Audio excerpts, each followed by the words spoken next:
Assalamualaikum warahmatullahi wabarakatuh. Selamat pagi anak-anakku sekalian. Semoga semuanya dalam keadaan sehat walafiat, tidak kurang suatu apapun dan dalam keadaan bahagia. Pada kesempatan pagi hari ini kita bertemu lagi dengan saya Bapak Faiz. Tentunya kita bertemu lagi dalam pembelajaran pendidikan agama Islam. Untuk pembelajaran kali ini kita akan membahas tentang KD 3.9, yaitu memahami doa sebelum dan sesudah wudhu. Oke anak-anak, mari kita belajar wudhu bersama-sama agar wudhunya bisa menjadi wudhu yang benar sesuai dengan aturan-aturan syariat yang menjadikan sholat dan ibadah-ibadah lain yang membutuhkan wudhu bisa menjadi sah dan juga bisa menjadikan berpahala untuk ibadah kita sehingga ibadah kita tidak sia-sia. Untuk mengawali pembelajaran pada pagi hari ini, mari kita berdoa bersama. Semoga apa yang akan kita pelajari kali ini akan mendapatkan keberkahan dan juga yang paling penting adalah ilmu yang bermanfaat yang akan bermanfaat bagi kita baik di dunia maupun di akhirat. Mari kita berdoa bersama-sama. Bismillahirrahmanirrahim. Raditu billahi rabba wa bil islami dina wa bi muhammadin nabiyya wa rasula. Rabbi zidni ilma warzuqni fahma. Amin. Artinya, kami ridho Allah Subhanahu wa taala sebagai Tuhan kami, Islam sebagai agama kami, dan Nabi Muhammad sebagai nabi kami dan rasul kami. Ya Allah, tambahkanlah kepada kami ilmu dan berikanlah kepada kami pengertian yang baik. Amin. Selanjutnya, sebelum kita mempelajari lebih lanjut kaitannya dengan materi wudhu, diharapkan nanti setelah mengikuti video pada pagi hari ini, anak-anakku sekalian setelah mempelajari tadi bisa terbiasa berdoa sebelum wudhu. Jadi wudhunya diawali dengan doa dahulu, tentunya doa yang sudah sesuai. Kemudian anak-anakku sekalian juga terbiasa ketika setelah wudhu juga berdoa. Jadi tidak setelah wudhu langsung pergi. Kemudian wudhunya juga sesuai dengan syarat-syarat wudhu. Jadi ada beberapa syarat yang harus dipenuhi untuk melaksanakan wudhu. Kemudian anak-anakku sekalian juga bisa menyebutkan rukun-rukun wudhu. Jadi ketika akan berwudhu, mana-mana yang harus tidak boleh ditinggalkan. Dan itu yang termasuk dalam rukun wudhu. Kemudian anak-anakku sekalian juga bisa menyebutkan mana dari sekian gerakan-gerakan wudhu itu yang termasuk sunnah. Jadi manakala tidak dilakukan, tidak akan membatalkan atau tidak akan menjadikan mengurangi sahnya wudhu. Dan yang lebih penting lagi, anak-anakku sekalian juga bisa menyebutkan apa saja hal-hal yang membatalkan wudhu. Sehingga ketika sudah memiliki wudhu, akan bisa mengetahui sendiri. Saya sebetulnya masih bisa sholat apa tidak, karena sudah batal atau belum. Karena sudah mengetahui apa-apa yang menjadikan hal-hal yang menjadikan wudhunya itu batal. Kemudian yang terakhir tentunya ketika sudah mengetahui bisa menyebutkan semua dari materi awal, anak-anak sekalian bisa mempraktekkan wudhu yang benar dan sesuai dengan aturan Islam.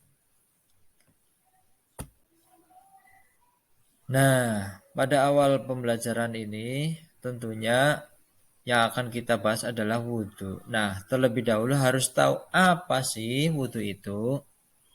Wudhu adalah merupakan suatu cara untuk mensucikan diri dari hadas kecil sebelum melakukan sholat dan ibadah lainnya dengan syarat dan rukun yang telah ditentukan. Nah, tadi disebutkan ibadah yang akan dilakukan yang harus menggunakan wudhu adalah diantaranya adalah sholat, kemudian membaca Al-Quran, kemudian tawaf. Itu juga membutuhkan wudhu. Nah, tentunya wudhu tadi memerlukan ataupun harus memenuhi rukun dan juga syarat-syarat yang sudah ditentukan. Nah, apa saja sih rukun wudhu yang harus dilakukan? Yang pertama adalah niat. Niat wudhu harus dilakukan di dalam hati yang paling utama. Okay? Kemudian dilakukannya ketika melakukan rukun wudhu yang pertama yaitu membasuh muka. Jadi ketika membasuh muka kita harus niat. Niatnya nawaitul wudu'a li raf'il hadatsil asghari faradhalillahi ta'ala. Saya niat berwudu untuk menghilangkan hadas kecil, fardu atau wajib karena Allah Ta'ala. Kemudian rukun yang kedua yaitu membasuh seluruh muka dengan sempurna. Jadi ada batasan-batasan muka yang harus basah. Di antaranya adalah batasan muka yang di atas ini adalah tempat tumbuhnya rambut. Kemudian yang samping adalah telinga. Nah, yang bawah adalah janggut atau jenggot. Kalau memiliki jenggot berarti jenggotnya harus basah.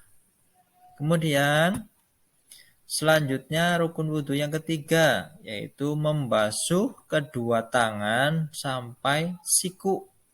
Ya, sikunya harus dibasahi ya.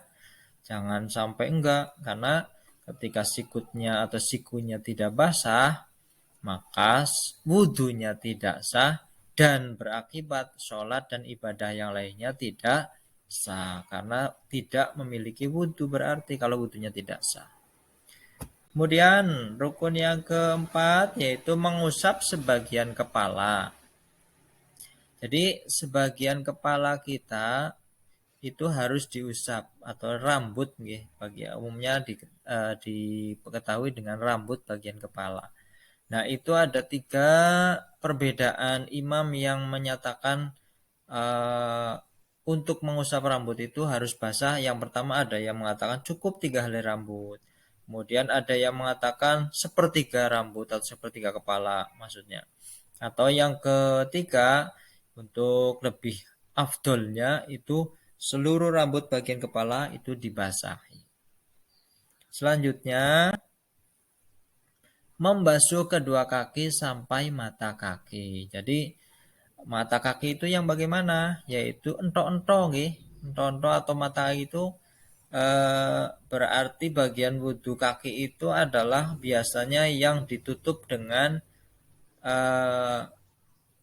alas kaki atau sepatu biasanya. Jadi kalau yang ketutup dengan sepatu itu harus basah dengan air dan ditambah dengan entok-entok tadi ditambahkan.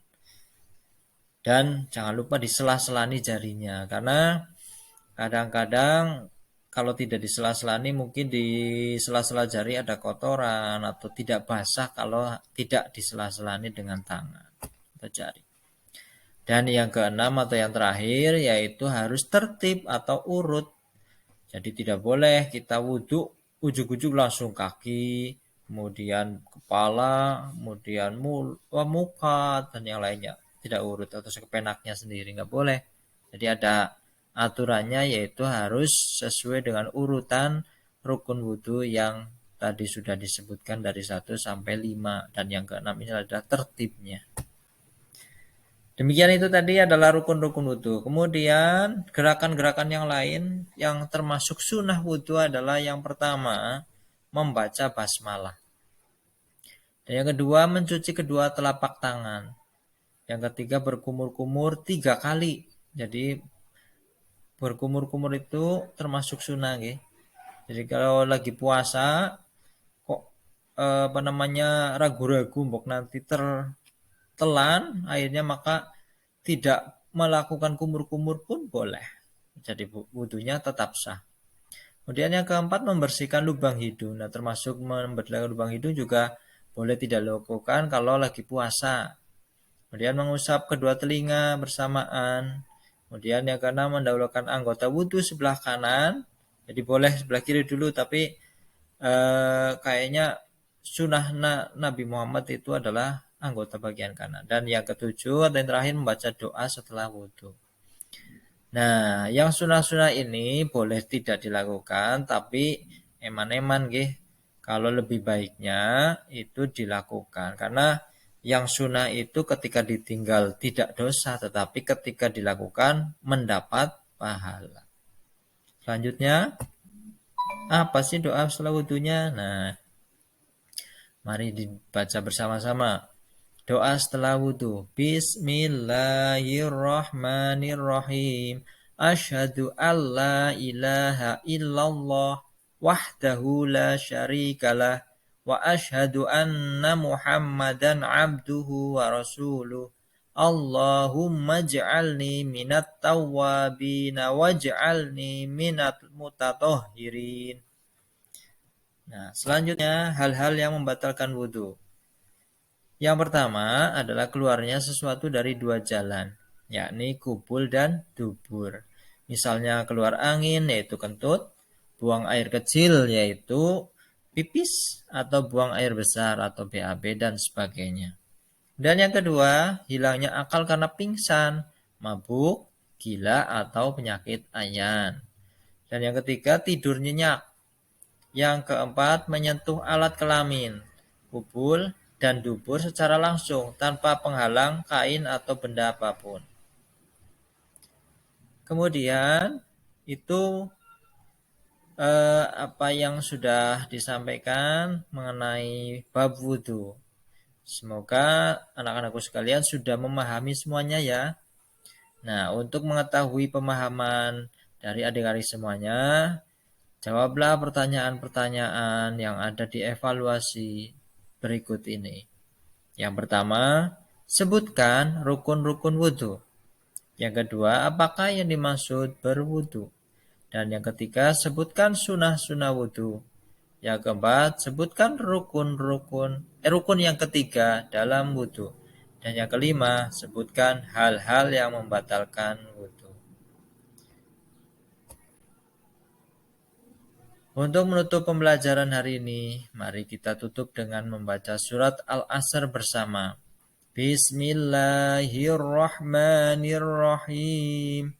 Wal 'asri innal insana lafi khusrin illa alladzina amanu wa 'amilus solihati wa tawasaw bil haqqi wa tawasaw bis sabr.